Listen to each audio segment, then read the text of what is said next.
విశాఖపట్నం సిటీకి సంబంధించి జనసేన పార్టీ కార్యాలయాన్ని ఓపెన్ చేయడం జరిగింది. ఈ కార్యక్రమంలో ఉమ్మడి పార్టీ నాయకులు, అలాగే ప్రముఖ సినిమా డైరెక్టర్ అన్న మహేంద్ర రమేష్ గారు, అలాగే రాష్ట్ర టీడీపీ పార్టీ అధ్యక్షులు శ్రీ పల్లా శ్రీనివాసరావు గారు, ఇంకా ముఖ్య నాయకులు అందరూ కూడా ఈ కార్యక్రమంలో పాల్గొన్నారు. మరి ఈరోజు చాలా కాలంగా పార్టీకి ఒక వేదిక కావాలి, ఇక్కడ నుంచి కార్యక్రమాలు పేదలకు, అలాగే పార్టీ నాయకులకు, అలాగే ఉమ్మడి పార్టీ నాయకులు అందరికీ కూడా అండగా ఉండాలి, ఒక మంచి ప్లేస్ కావాలి, ఒక వేదిక కావాలని కోరుకున్నాం. ఆ వేదిక ఈ రోజు నుంచి ప్రారంభమైంది.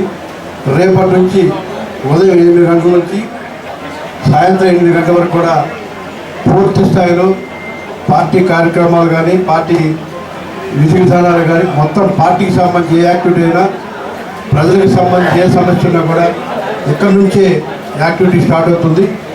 దీనికి అటు మీడియా మిత్రులు కానీ, పార్టీ నాయకులు కానీ ప్రజలు కూడా సహకరించాలని చెప్పేసి కోరుకుంటున్నాం. ఈరోజు ఈ రాష్ట్రంలో మీకు అందరికీ తెలుసు, ఒక అద్భుతమైన పరిపాలన స్టార్ట్ అయింది. ఈరోజు గతంలో పరిపాలించినటువంటి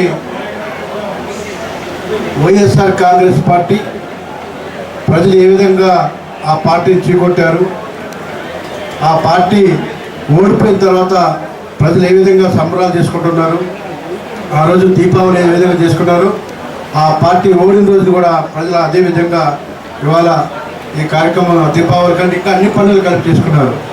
సో ఇలాంటి పరిస్థితుల నుంచి ఒక మంచి పరిపాలన కావాలి, ఒక అద్భుతమైన పరిపాలన, ఈ రాష్ట్రాన్ని పరిపాలించే వ్యక్తులు కావాలని చెప్పేసి ఎన్డీఏ కూటమిని ఎన్నుకోవడం జరిగింది.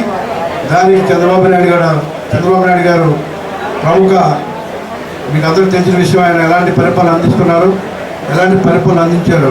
సో ఆయన ఆధ్వర్యంలో పవన్ కళ్యాణ్ గారు, మోడీ గారి యొక్క సారథ్యంలో ఒక అద్భుతమైన పరిపాలన జరుగుతూ ఉంది. కాబట్టి ఇంకా రానున్న రోజుల్లో సంక్షేమ పథకాలు ఒక పక్క, అభివృద్ధి ఒక పక్క, సమాన స్థాయిలో ఈ రాష్ట్రం ప్రజలకు అండగా ఉండాలి, ఈ రాష్ట్రం దేశంలో నెంబర్ 1 అభివృద్ధిలో ఉండాలని ఒక తమతో వాళ్ళ ఈ కార్యక్రమాలు జరుగుతూ ఉన్నాయి. కాబట్టి దానికి ప్రజల యొక్క సహకారం, ప్రతి ఒక్కరి యొక్క సహకారం కావాలని చెప్పేసి మనస్ఫూర్తిగా కోరుకుంటూ, ముఖ్యంగా విశాఖపట్నాన్ని అభివృద్ధిలో పదం నడిపించడానికి అటు ఎయిర్పోర్ట్ కానీ, పోలవరం వాటర్ కానీ, సుజల శ్రావంతి కానీ, అలాగే బీచ్ రోడ్ కానీ, ఇలాగా ఐటీ పార్కులు కానీ అన్నీ కూడా అభివృద్ధి జరగాలని చెప్పేసి మన జరిగినటువంటి చంద్రబాబు నాయుడు గారు జరిగిన రివ్యూలో కూడా చెప్పడం జరిగింది.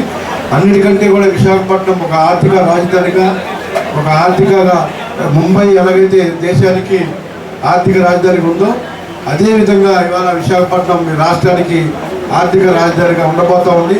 అటు పరిశ్రమలు కానీ, ఇటు ఐటీ కానీ అన్నీ కూడా రాబోతూ ఉన్నాయి. కాబట్టి ప్రజలు పూర్తి స్థాయిలో ఈ ప్రాంతాన్ని అభివృద్ధి చేసుకోవడానికి సహకరిస్తూ ఉన్నారు. విశాఖపట్నం అనేది ప్రకృతి ఇచ్చినటువంటి అద్భుతమైనటువంటి ఒక నగరం. కాబట్టి ఈ నగరాన్ని అన్ని విధాల అభివృద్ధి చేసుకోవాలని బాధ్యత మన మీద ఉంది.